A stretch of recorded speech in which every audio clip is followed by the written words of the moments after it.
नींद नहीं आ रही थी तो सोचा कुछ मजेदार देखूं, लेकिन बहुत देर तक वॉल्यूम सेट करने पर भी कोई आवाज नहीं आई। थोड़ी देर बाद पड़ोस वाली लड़की ने बालकनी से चिल्लाकर कहा, अब और वॉल्यूम मत बढ़ाओ, तुम्हारा ब्लूटूथ मेरे घर के स्पीकर से कनेक्टेड है। भाई साहब, मेरे तो होश ही उड़ गए। जब दरवाजा खोलने गया तो मेरी हालत पतली हो गई थी, क्योंकि ऐसा पहली बार नहीं हुआ था। बस पहले मुझे लगा कि मेरा स्पीकर खराब है तो मैंने सीधा ब्लूटूथ डिस्कनेक्ट कर दिया था। आज पता नहीं मेरे दिमाग का कौन सा पेंच ढीला हो गया था कि मैं वॉल्यूम बढ़ाने में लगा रहा, और फिर पड़ोस वाली लड़की मुझे ढूंढते हुए आ धमकी। उस वक्त वो मुझे बिल्कुल सन्न होकर घूर रही थी। पहली बार मैंने स्टैंड अप कॉमेडी सुनी थी, दूसरी बार वीडियो बंद कर दिया था, और आज तो सीधा वही सब देखना चालू कर दिया। मैं डर के मारे एक शब्द नहीं बोल पा रहा था, क्योंकि आज मैं जो देख रहा था वो सच में ठीक नहीं था, इसलिए मैं उसे तुरंत बंद करना चाहता था। अब तो बहुत ही बढ़िया हो गया। पड़ोस वाली लड़की को पता चल गया कि मैं इंटरनेट पर क्या क्या देखता हूँ, और सबसे बड़ी बात कि वो एक खूबसूरत लड़की है। इस तरह मेरी बची खुची इज्जत का भी कबाड़ा हो गया। पर पहले कैसे पता नहीं चला कि पड़ोस में इतनी सुंदर लड़की रहती है। मैंने फिर भी सफाई देने की कोशिश की। दरअसल मैं तो बस एक वेब सीरीज देख रहा था। लड़की दरवाजे के पास खड़ी हो गई और बोली, तो फिर तुम्हारे शौक काफी अनोखे हैं। मेरा तो चुल्लू भर पानी में डूब मरने का मन कर रहा था। कहीं उसे ये तो नहीं लग रहा कि मैं उस चीज को रोज किसी डेली सोप की तरह देखता हूँ। अगली बार सीरीज देखते समय प्लीज अपने ब्लूटूथ का ध्यान रखना। उसने सीरीज देखने वाले शब्दों पर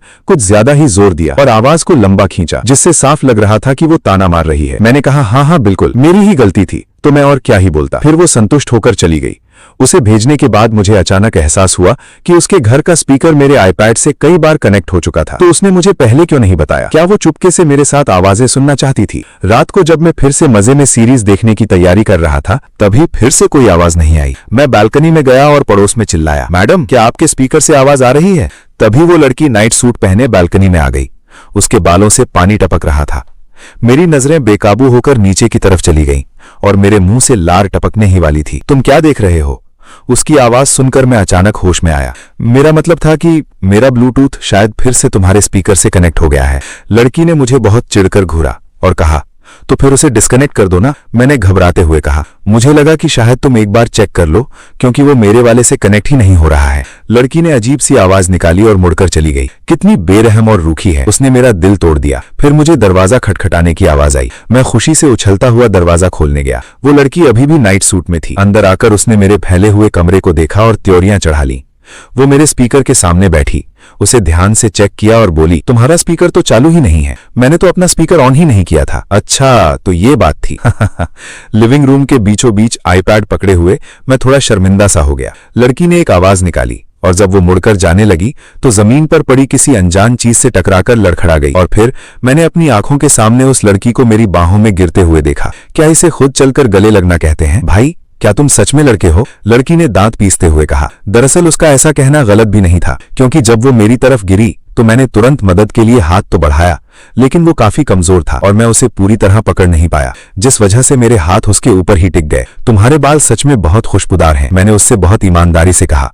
वो गुस्से में लाल पीली होकर खड़ी हुई। इसके बाद मुझे पता चला कि उसका नाम ल्यू रुयेन है, और मैंने भी बड़े चौड़ में उसे बताया, मेरा नाम ही कियांग है। ल्यू रुयेन ने उस चीज को ठोकर मारी जिससे वो अभी टकराई थी, और बोली, भाई, तुम घर की सफाई के लिए किसी को क्यों नहीं रख लेते? मैंने जोर जोर से सिर हिलाकर कहा, बिल्कुल तुम्हारी बात मानूंगा। ल्यू रुयेन शायद मुझसे ज्यादा बात करने के मूड में नहीं थी। उसके जाने के बाद मैं सोफे पर अकेला लेटा हुआ लफी के बारे में सोच रहा था। सच में मैं बिल्कुल भी उन चीजों के बारे में नहीं सोच रहा था। रात को मैंने एक बहुत ही शानदार सपना देखा। सपने में क्या देखा वो बताने लायक नहीं है, जिस वजह से सुबह उठने में मुझे लगभग लेट ही हो गया था। आज नए बॉस का पहला दिन था, मैं उन पर खराब इंप्रेशन नहीं छोड़ सकता था। नीचे मैंने ल्यू रुयेन को कॉफी खरीदते हुए देखा, लेकिन उस समय मुझे काम पर जाने की जल्दी थी, इसलिए मैं उससे बात नहीं कर पाया। फिर मैं पूरी एनर्जी के साथ ऑफिस में घुसा, तभी एक हट्टा कट्टा आदमी लिफ्ट में उसी फ्लोर पर आया। मुड़कर हम दोनों को घूरा और बहुत ही अजीब से अंदाज में बोला, प्यार जताना है तो बंद दरवाजे के पीछे जताओ। और फिर उसने अपनी सिगरेट बुझाई और लिफ्ट से बाहर निकल गया। पीछे सिर्फ मुझे शर्मिंदा छोड़ गया और ल्यू रुयेन मेरी तरफ पीठ किए खड़ी थी, जिसका चेहरा मैं नहीं देख पा रहा था। मैंने सबसे पहले इस अजीब सन्नाटे को तोड़ने का फैसला किया और कहा, थैंक यू। ल्यू रुयेन मुड़ी नहीं,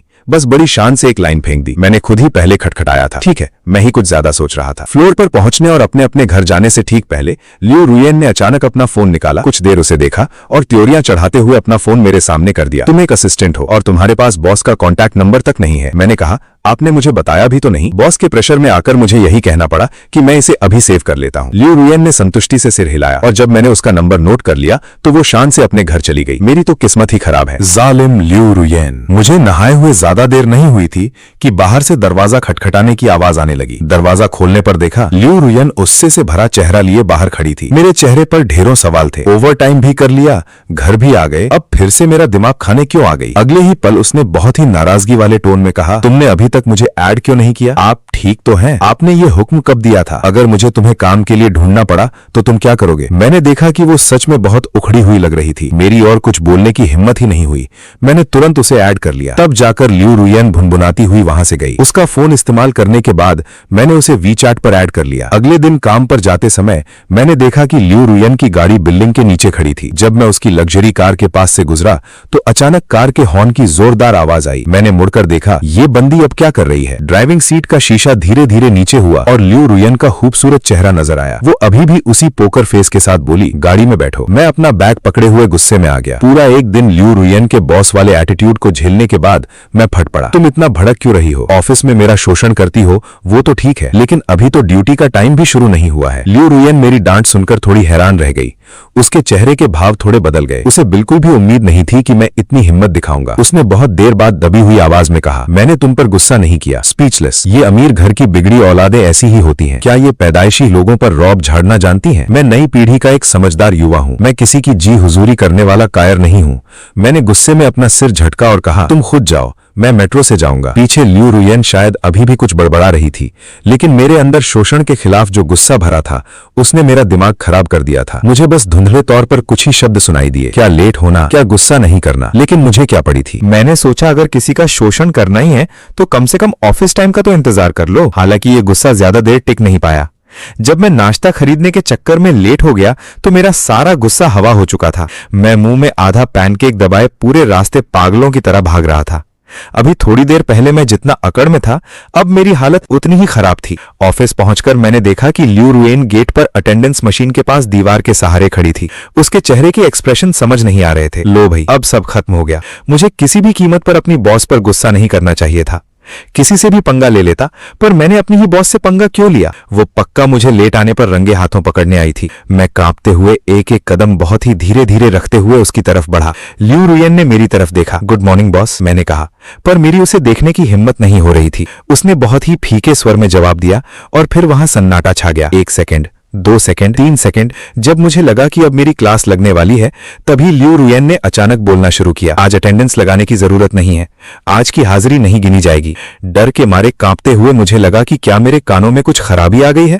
ल्यू रुयन के चेहरे के भाव थोड़े अजीब थे। उसने कहा, आज का दिन खास है, ये कर्मचारियों के लिए एक बोनस है। मुझे काफी देर बाद जाकर समझ में आया कि इस महीने का मेरा पूरा अटेंडेंस बोनस बच गया है। लेकिन मुझे लगा कि इस जालिम ल्यू रुयन को कोई बीमारी तो नहीं हो गई है? वो अचानक इतनी मेहरबान कैसे हो गई? हालांकि मुझे थोड़ा यकीन नहीं हो रहा था, लेकिन फायदा मिलने के बाद मैं शिकायत भी नहीं कर सकता था। मैंने बहुत खुश होकर अपने हाथ में पकड़ा हुआ बिना पिया सोया मिल्क ल्यू रुयन को दे दिया। थैंक यू बॉस, ये आपके सम्मान में है। ल्यू रुयन ने मेरे मुंह के आधे पैनकेक को देखा, फिर सोया मिल्क को देखकर उसका चेहरा थोड़ा अजीब सा हो गया, लेकिन अंत में उसने कुछ नहीं कहा और चुपचाप सोया मिल्क ले लिया।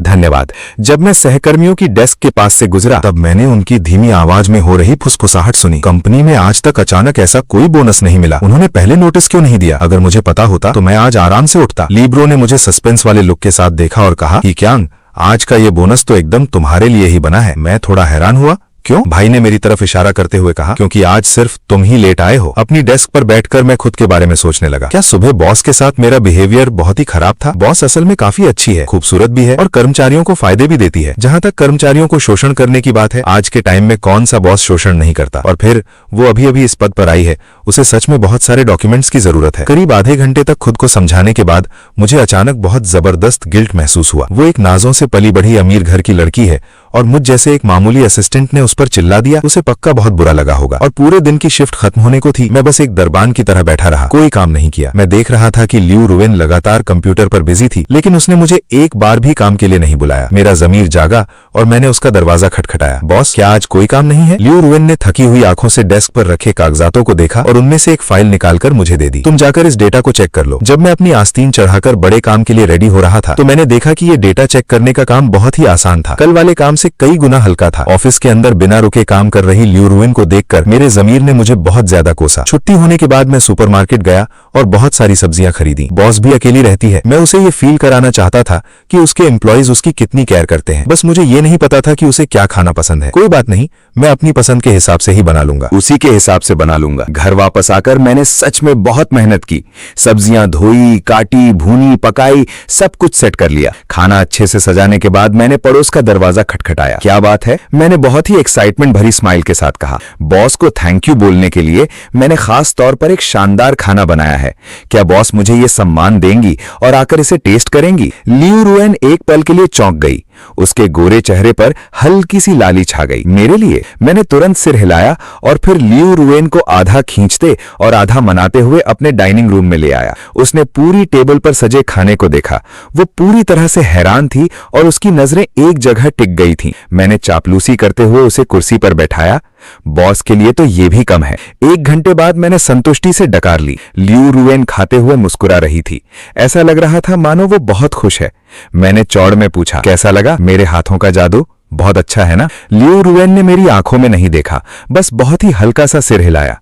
मैंने अंदाजा लगाया कि बॉस के ठीक है का मतलब है कि खाना बहुत ही शानदार बना है, तो मैंने मान लिया कि वो मेरी तारीफ कर रही है और मैं मुस्कुरा दिया। बॉस को खुश करना ही मेरी सबसे बड़ी खुशी है। मेरे ऐसा कहने के बाद लियू रुएन की चेहरे के भाव अचानक बहुत ही अजीब से हो गए। मैंने ज्यादा ध्यान नहीं दिया और बर्तन समेटने के लिए उठ खड़ा हुआ, लेकिन अचानक किसी ने मुझे रोक दिया। तुमने खाना बनाने में बहुत मेहनत की है, मैं बर्तन धो देती हूँ। बॉस को बर्तन धोने देना?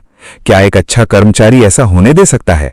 मैंने तुरंत उसे खींच लिया। बिल्कुल नहीं बॉस, आपके हाथ डॉक्यूमेंट्स पर साइन करने के लिए हैं, बर्तन धोने के लिए नहीं।